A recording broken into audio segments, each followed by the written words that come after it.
Hello and welcome to the program Tsula's Big Adventures with me, Tsula. And this episode is part 3 of my big adventure stargazing in dark sky sites. In part 1, I went to Utah. Very dark, very remote place. It rained a lot, but I saw a lot. Part 2, I went to Mesa Verde National Park in Colorado.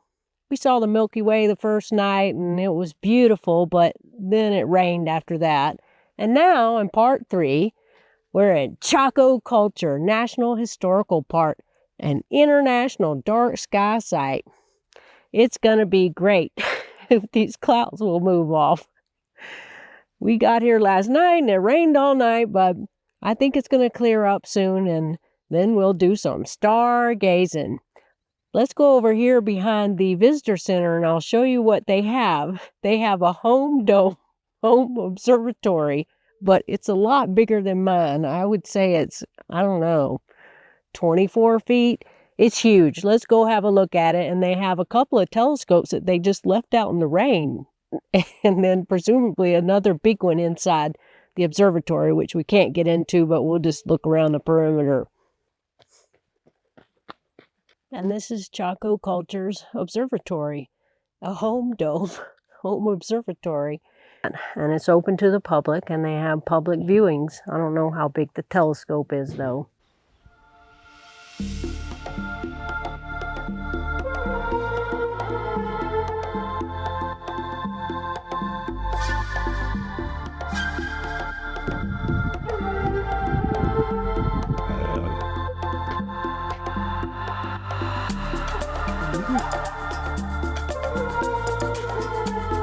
Here's a hand. Oh, some more bigger hooks. Are we both digging?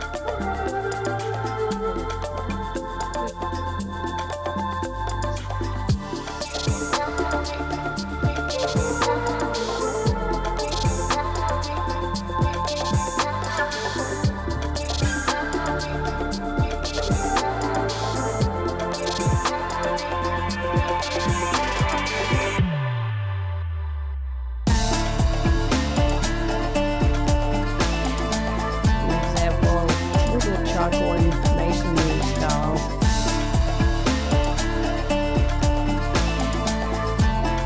Here's a fine example of Chacoan masonry style, using the thinner sandstone with mortar in between.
This is an original room that they kept intact, built in 1082, and the original plaster walls.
Wow.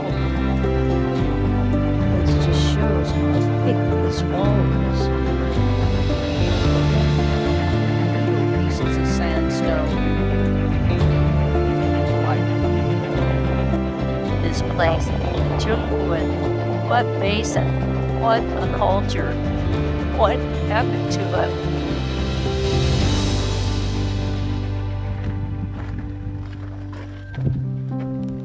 And here we have an astronomical tower, because they were quite the astronomers.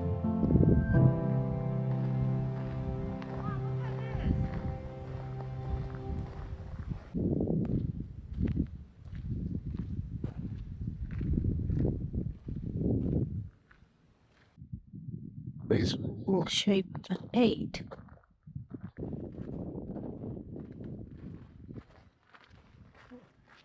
Black on the inside. Oh.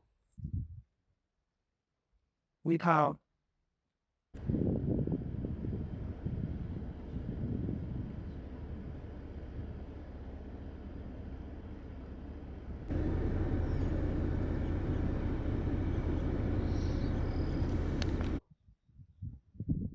Another double rainbow. Oh, wow. I'm looking at the Cocoon Nebula. It looks fantastic. I'm at Chaco Culture National Historical Park. It's an international dark sky park, but it's quiet hours, so I have to be quiet. But wow. That's really cool looking.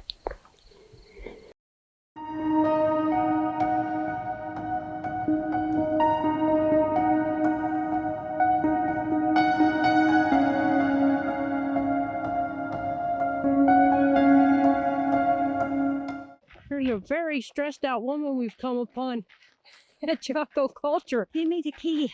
And Pueblo, Alto.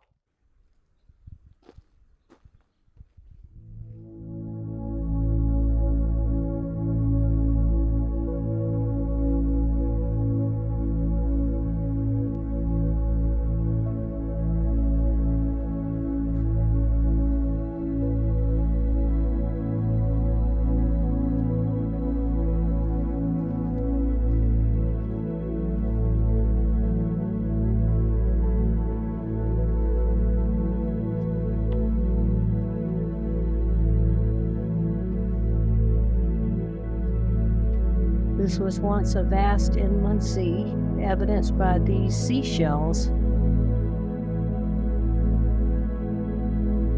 And where are the scrapes? Oh, good grief, look at that whole little, this whole little quarter mile yet. It's another one. Here's a basin picked by the Chacoans. They would fill them with turquoise and barium.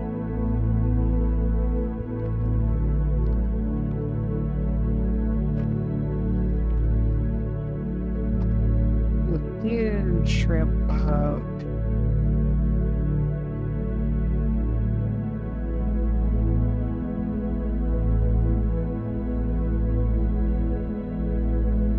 And nobody there. Nobody's there. It's, oh, How amazing is that? Pueblo Bonito.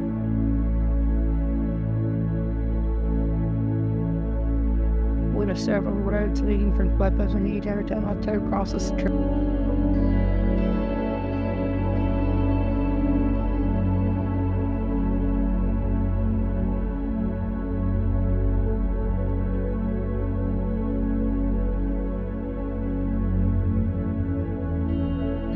Occupation of Pueblo.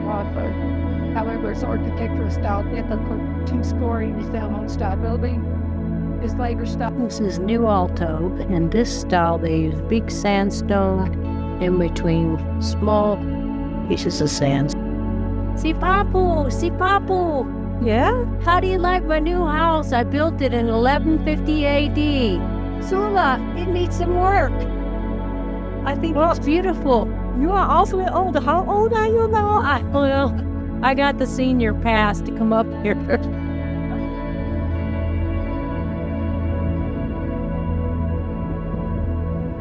Way in the distance is Bajada Butte.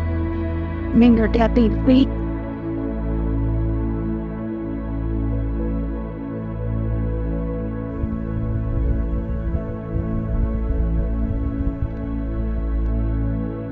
This was the Chacoan midden, and it is Chacoan full of pottery.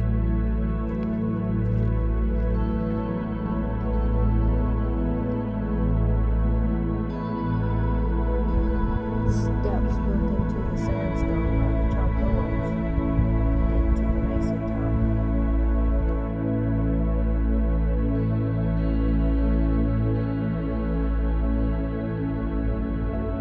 Horse car, there's hell bound through that crack. Perfect. Yeah, there's another one there. Well, they're excellent specimens.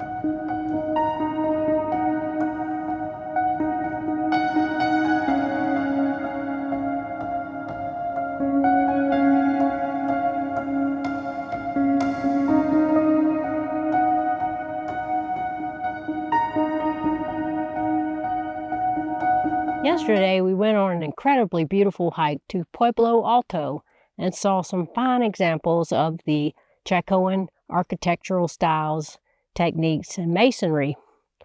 But in addition to being fine masons, the Chacoans were also excellent astronomers, and they kept precise track of the changing of the seasons right here at Bajada Butte. Atop Bajada Butte are two sandstone slabs. And at the equinoxes and the solstices, the sun passes through the sandstone slabs, and it makes a dagger on two spiral petroglyphs that the Chacoans pecked into the rock. And that marked the changing of the seasons. You used to be able to hike out to Bajada Butte and see this. It's called the sun dagger. However, scientists determined that the sandstone slabs had moved due to erosion, or at least that's what they said, and so therefore they don't allow the public to hike out to Bajada Butte anymore. But you can see the slab atop Bajada Butte that the sun goes through on the equinoxes and the solstices. In an earlier video, I discussed the lunar standstill, which is the 18.6-year cycle of the moon. And I said Bajada Butte, or the sun dagger, was an example of how they kept track of that, but actually that's not true. This is to keep track of the changing of the seasons at the equinoxes and the solstices.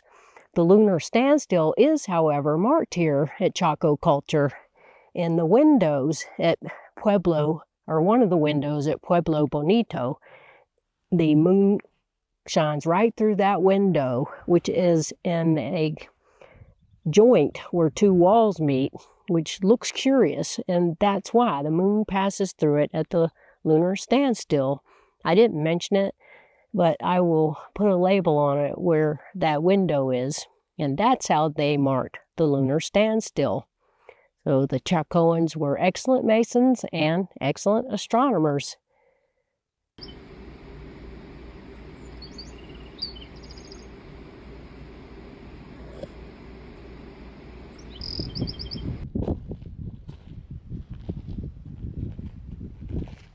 And this is the McElmo style, using the big oval-shaped sandstone. Series of pictographs of massive light color sandstone.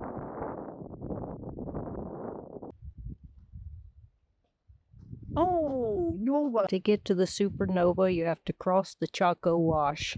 A star, a moon, a hen. We're on the Penasco Blanco Trail today in Chaco Culture National Historical Park, We hiked 3.4 miles, and we had to cross a treacherous wash full of muddy water to get to here, the supernova pictograph. In 1054, Chinese and Japanese astronomers noted an exploding star that stayed bright for a whole month, and it was so bright that you could see it during the day. And that exploding star was a supernova that resulted in the Crab Nebula, Messier 1 in Taurus, the bull, that you can see today, the supernova remnants. Well, here in Chaco culture, they apparently witnessed it too, because this pictograph, researchers believe, also depicts the exploding star. The Hopi, who are the descendants of the Chacoans, also have a tradition where they talk about an exploding blue star that may also be this same supernova. So this pictograph is the supernova pictograph depicting the exploding supernova of 1054. Pretty neat, huh? The Chacoans were incredible astronomers. They marked astronomical events with pictographs, petroglyphs, and with their great houses, which were lined up with the cardinal points and with astronomical events like the solstices and the equinoxes, the lunar standstill.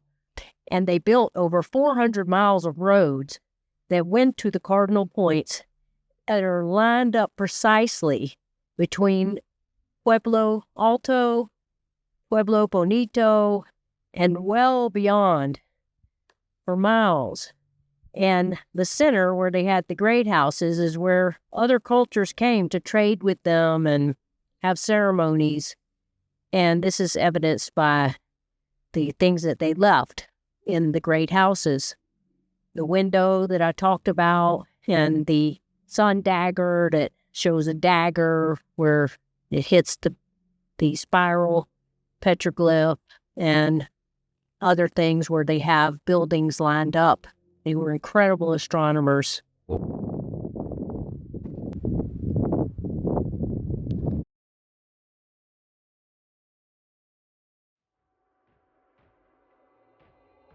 Construction at Peñasco Blanco began in 850 AD and continued until 1100, and it encompasses various masonry styles used by the Chacoans.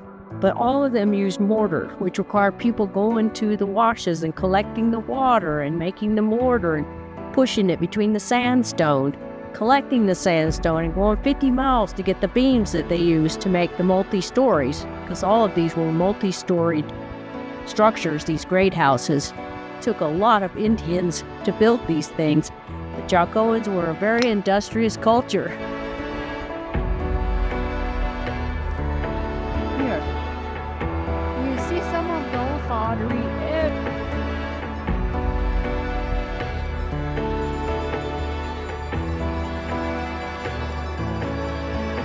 We have 2 more nights of camping at Gallo Campground in Chaco Culture National Historical Park, an international dark sky park. And it's clear tonight, and there's no moon, so I've got out my 10-inch telescope, and we're going to do some stargazing tonight. And thank goodness Pepper and Sipapu came to help me put this telescope on, because it is a bear to get it on this saddle. So it's on the saddle, and that's where it's going to stay the next 2 nights. It's very clear, and I'm going to look for some deep sky objects. I took an SQM last night, and it was 21.77, which is pretty good. So I'll be back later when it gets dark.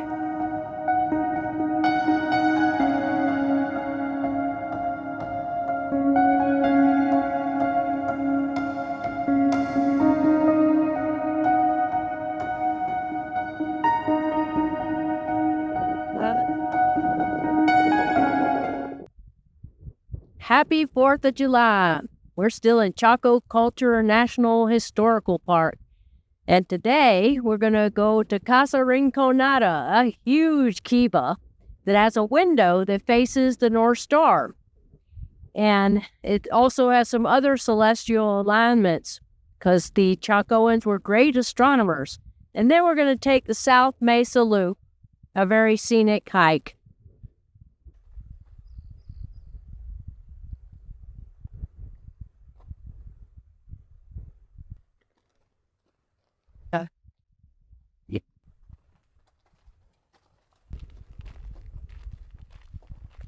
You can see that they lined up Casa Rinconada with Pueblo Bonito and Pueblo Alto.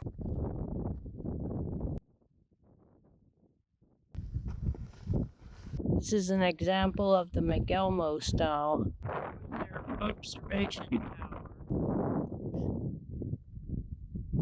I was getting up from lunch and I stuck my hand down, and there, lo and behold, were two pieces of obsidian that the Chacoans obviously traded for, because I don't see any obsidian around here. Masonry on here, very sloppy, especially compared to other masonry we've seen. So my theory is this structure was school, masonry school. They said, hey, y'all go over there to that wall and practice masonry skills till you're good enough to build something like Pueblo Bonito. That's what I think. And then when your masonry skills are really good, you can build a kiva like this. This is a keyhole-shaped kiva. They do not understand the significance of the keyhole shape, like many things here. They either don't know or they make it up. You get up to that.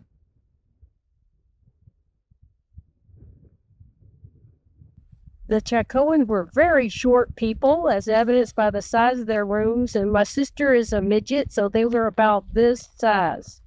Could you sleep in one of those things? Was about the size of my tent. And what we have here is the drunken school of masonry. I mean, who would build a room like this? This stairway is part of the Chacoan road system that linked the great houses of Chaco world.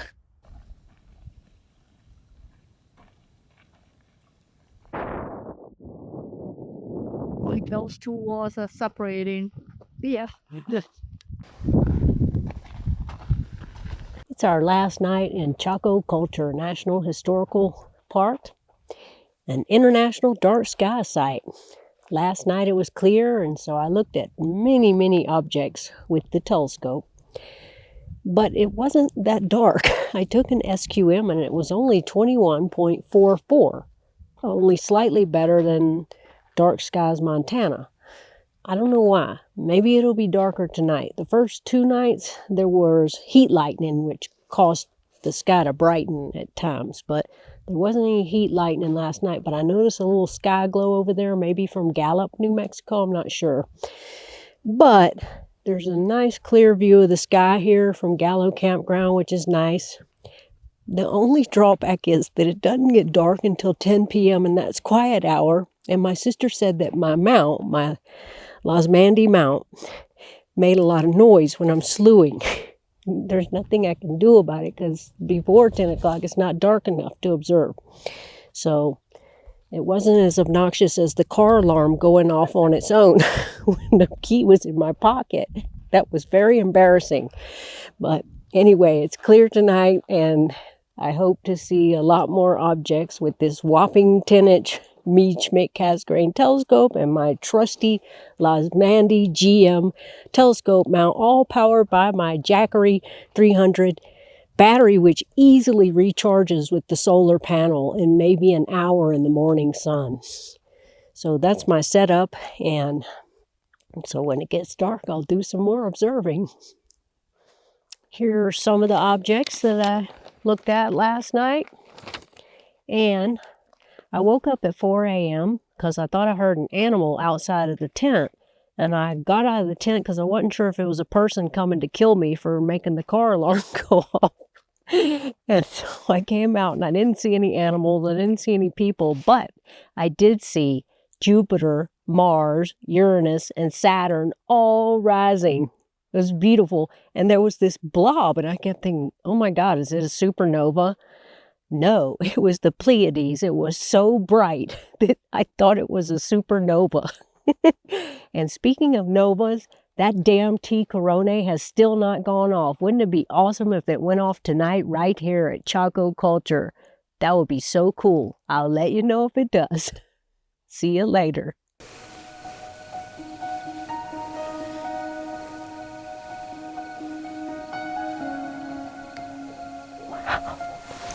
Oh my God, it looks so good.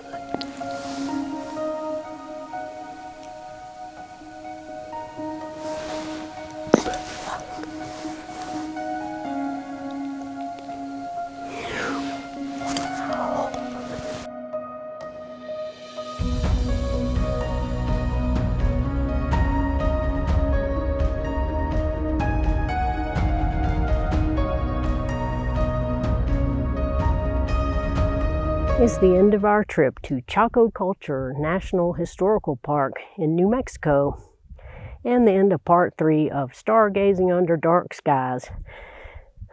As a national park, I give this place 5 stars. The cultural sites and the scenery were excellent. The campground was excellent. You have a clear view of the sky. There are no trees. There's nothing blocking you. There are no obnoxious lights. There are just some very dim lights in the bathroom that can be turned off. Nobody had obnoxious Christmas lights strung up on their campers, and they were very respectful. They had red headlamps, most people, and they turned everything off at 10 o'clock in the quiet hours, and in that respect, 5 stars. As a dark sky site, even though it's an international dark sky site, I only give it 4 stars because it wasn't that dark. There was a sky glow coming from that direction south, and I guess it's Gallup, New Mexico. I don't know. It was not as dark here as I thought it would be. It was only Bortle 2. It was dark. I mean, you could see the Milky Way splashed across the sky. You could almost feel like you could touch it, and you have a clear view of the sky, and I saw a lot. So it's a wonderful place to stargaze just because it's so easy to see the sky and there aren't any localized lights interfering with your stargazing. But I only give it 4 stars because it wasn't quite as dark as I was hoping for. But I highly recommend a trip here for seeing this incredible, amazing cultural site and for some stargazing. It's hard to get to. You have to go down a dirt road for a long way to get to it, and it's very remote, like all dark sky sites. So I highly recommend it if you ever get a chance to visit Chaco Culture National Historical Park. So that's it for now. I hope you enjoyed it, and I'll see y'all soon. Until then, get outside and enjoy the night sky. Dark skies forever. Tsula signing off.